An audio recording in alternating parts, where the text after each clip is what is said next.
कमलाचरण के मित्र मुंशी प्रेमचंद की कहानी। जैसे सिंदूर की लालिमा से मांग रच जाती है, जैसे ही विरजन के आने से प्रेमवती के घर की रौनक बढ़ गई। सुवामा ने उसे ऐसे गुण सिखाए थे कि जिसने उसे देखा मोह गया।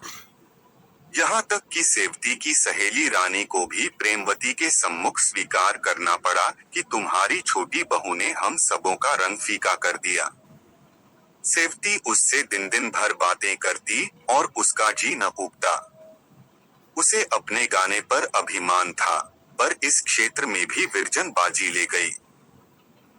अब कमलाचरण के मित्रों ने आग्रह करना शुरू किया कि भाई, नई दुल्हन घर में लाए हो, कुछ मित्रों की भी फिक्र करो।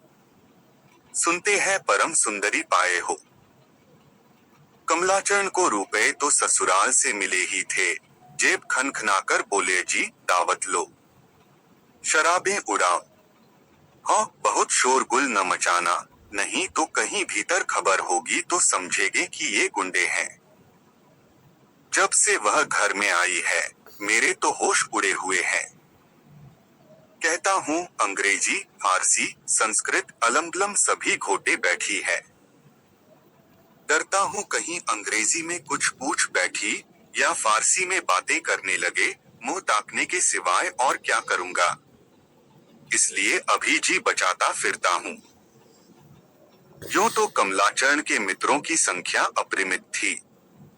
नगर के जितने कबूतरबाज, कनकौयबाजा गुंडे थे, सब उनके मित्र, परंतु सच्चे मित्रों में केवल 5 महाशय थे और सभी केस भी फाके मस्त छिछोरे थे।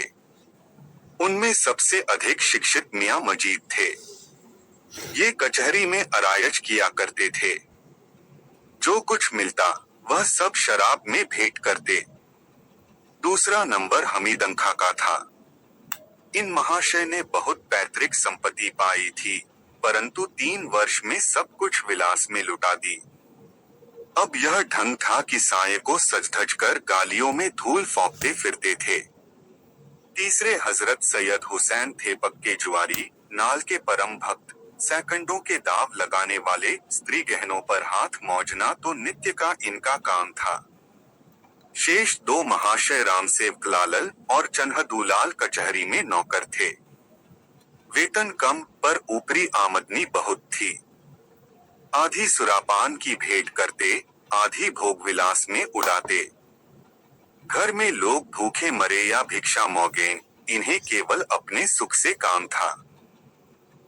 सलाह तो हो चुकी थी। 8 बजे जब डिप्टी साहब लेटे तो ये 5 जने एकत्र हुए और शराब के दौर चलने लगे। 5 पीने में अभ्यस्त थे। अब नशे का रंग जमा, भग भग कर बातें करने लगे। मजीद, क्यों भाई कमलाचरण, सच कहना, स्त्री को देखकर जी खुश हो गया कि नहीं? कमला, अब आप बहकने लगे क्यों? रामसेवक बतला क्यों नहीं देते, इसमें झेंपने की कौन सी बात है? कमला, तला क्या अपना सिर दूं, कभी सामने जाने का संयोग भी तो हुआ हो। कल किवाड़ की दरार से एक बार देख लिया था, अभी तक चित्र आंखों पर फिर रहा है। चंदूलाल मित्र, तुम बड़े भाग्यवान हो। कमला ऐसा व्याकुल हुआ कि गिरते गिरते बचा। बस परी समझ लो। मजीद, तो भई, यह दोस्ती किस दिन काम आएगी? एक नजर हमें भी दिखाओ। सैयद, बेशक दोस्ती के यही मानी है कि आपस में कोई पर्दा न रहे। चंदूलाल, दोस्ती में क्या पर्दा? अंग्रेजों को देखो, बीबी डोली से उतरी नहीं कि यार दोस्त हाथ मिलाने लगे। रामसेवक, मुझे तो बिना देखे चैन न आएगा।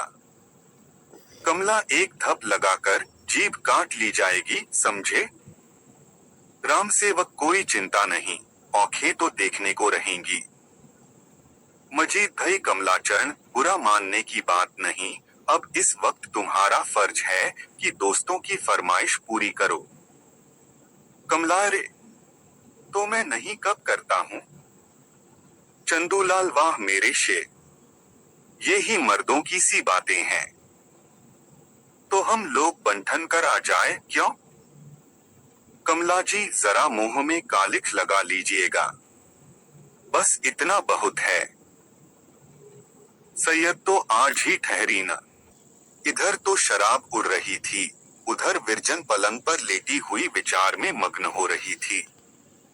बचपन के दिन भी कैसे अच्छे होते हैं। यदि वे दिन एक बार फिर आ जाते। ओह, कैसा मनोहर जीवन था। संसार प्रेम और प्रीति की खान थी। क्या वह कोई अन्य संसार था? क्या उन दिनों संसार की वस्तुएं बहुत सुंदर होती थी? इन्हीं विचारों में आंख झपक गई और बचपन की एक घटना आंखों के सामने आ गई। लल्लू ने उसकी गुड़िया मरोड़ दी। उसने उसकी किताब के 2 पन्ने फाड़ दिए। तब लल्लू ने उसकी पीठ में जोर से चुटकी ली, बाहर भागा। वह रोने लगी और लल्लू को कोस रही थी कि सवामा उसका हाथ पकड़े आई और बोली, क्यों बेटी, इसने तुम्हें मारा है न? यह बहुत मार मार कर भागता है। आज इसकी खबर लेती हाँ, देखो कहाँ मारा है। लल्लू ने डबडबाई आंखों से विरजन की ओर देखा। तब विरजन ने मुस्कुराकर कहा, मुझे उन्होंने कहाँ मारा है? ये मुझे कभी नहीं मारते। यह कहकर उसका हाथ पकड़ लिया, अपने हिस्से की मिठाई खिलाई और फिर दोनों मिलकर खेलने लगे। वह समय अब कहाँ न। रात्रि अधिक बीत गई थी। अचानक विरजन को जान पड़ा कि कोई सामने वाली दीवार धमधमा रहा है। उसने कान लगाकर सुना। बराबर शब्द आ रहे थे, कभी रुक जाते फिर सुनाई देते। थोड़ी देर में मिट्टी गिरन लगी। डर के मारे विरजन के हाथ पांव फूलने लगे। कलेजा धक धक करने लगा। जी कड़ा करके उठी और महाराजिन चतर स्त्री थी। समझी कि चिल्लाऊंगी तो जाग हो जाएगी। उसने सुन रखा था कि चोर पहले सेध में पांव डालकर देखते हैं, तब आप घुसते हैं। उसने एक डंडा उठा लिया कि जब पैर डालेगा तो ऐसा तानकर मारूंगी कि टॉप टूट जाएगी। पर चोर न पांव के स्थान पर सिर रख दिया। महाराजिन घाक मंथी ही डंडा चला दिया। खटक की आवाज आई। चोर न झट सिंह खींच लिया और कहता हुआ सुनाई दिया, उफ, मार डाला, खोपड़ी झन्ना गई। फिर कई मनुष्यों के हंसने की ध्वनि आई और तत्पश्चात सन्नाटा हो गया। इतने में और लोग भी जाग पड़े और शेष रात्रि बातचीत में व्यतीत हुई। प्रात काल जब कमलाचरण घर मन आए तो नेत्र लाल थे और सिर में सूजन थी। महाराजन ने निकट जाकर देखा, फिर आकर विरजन से कहा, भू एक बात कहूं, बुरा तो न मानोगी? विरजन, बुरा क्यों मानोगी, कहो क्या कहती हो? महाराजन, रात को सेंध पड़ी थी, वह चोरों ने नहीं लगाई थी। विरजन, फिर कौन था? महाराजन, घर ही के भेदी थे, बाहरी कोई न था।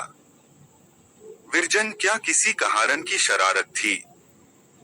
महाराजन, नहीं, कहारों में कोई ऐसा नहीं है। विरजन, फिर कौन था, स्पष्ट क्यों नहीं कहती?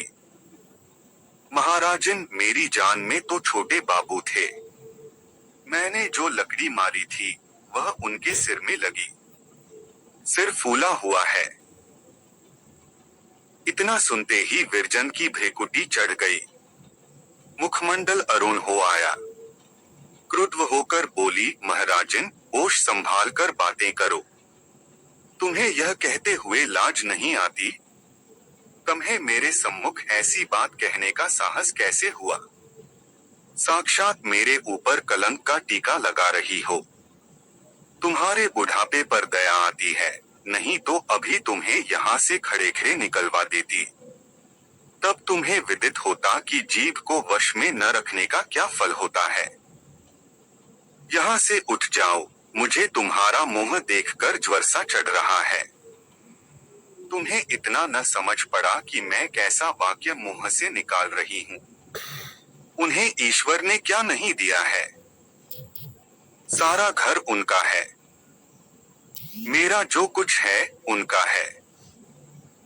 मैं स्वयं उनकी चेरी हूँ।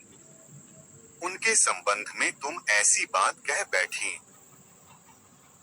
परंतु जिस बात पर विरजन इतनी क्रुद्ध हुई, उसी बात पर घर के और लोगों को विश्वास हो गया। डिप्टी साहब के कान में भी बात पहुंची। वे कमलाचरण को उससे अधिक दुष्ट प्रकृति समझते थे, जितना वह था। भय हुआ कि कहीं यह महाशय बहू के गहनों पर न हाथ बढ़ाएं, अच्छा हो कि इन्हें छात्रालय में भेज दूं। कमलाचरण ने यह उपाय सुना तो बहुत छटपटाया, पर कुछ सोचकर छात्रालय चला गया। विरजन के आगमन से पूर्व कई बार यह सलाह हुई थी, पर कमला के हठ के आगे एक भी न चलती थी। यह स्त्री की दृष्टि में गिर जाने का भय था, जो अब की बार उसे छात्रालय ले गया।